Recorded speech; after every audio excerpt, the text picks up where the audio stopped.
I began studying time management about 30 years ago, and I came across a word in my studies, and the word was consequences. And what it basically said is that something is important if it has big potential consequences, and something is unimportant if it has low or no potential consequences. Number one reason for success is people focus on things that have high potential consequences. Number one reason for failure is people focus on things that have low or no potential consequences. Very worst use of time is to work intently on something that need not be done at all. And one of the things that is holding back entrepreneurs, business owners, it's killing them, by the way, and it's wiping out an entire generation, is this obsession with technology.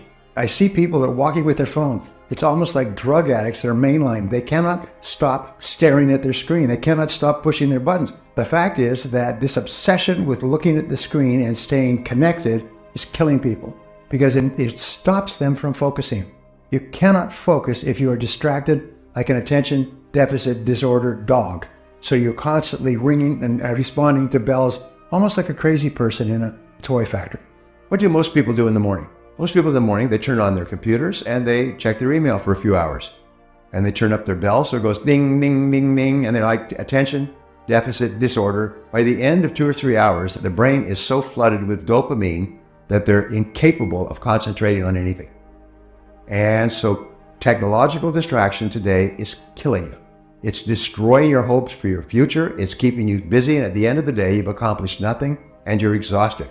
According to a recent report, every time that you respond to a new impulse and a new distraction, it burns up part of your brain energy. At the end of a day, of a typical day today, average person's IQ has decreased by 10 points. That means throughout a distracting day, you get stupider all day long. And by the end of the day, you're just plain stupid. You've gone from college level to basically driving a truck in terms of intelligence.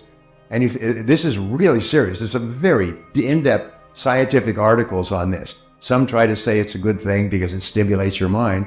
The others will point out that it stimulates your mind so much that what happens, every stimulus triggers dopamine, and dopamine has the same effect as cocaine on your brain. It's a stimulus, and you get addicted to this dopamine stimulus, and you cannot not surround yourself with stimuli.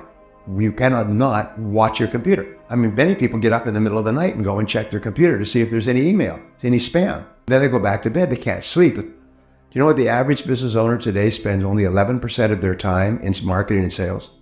All the rest is distraction.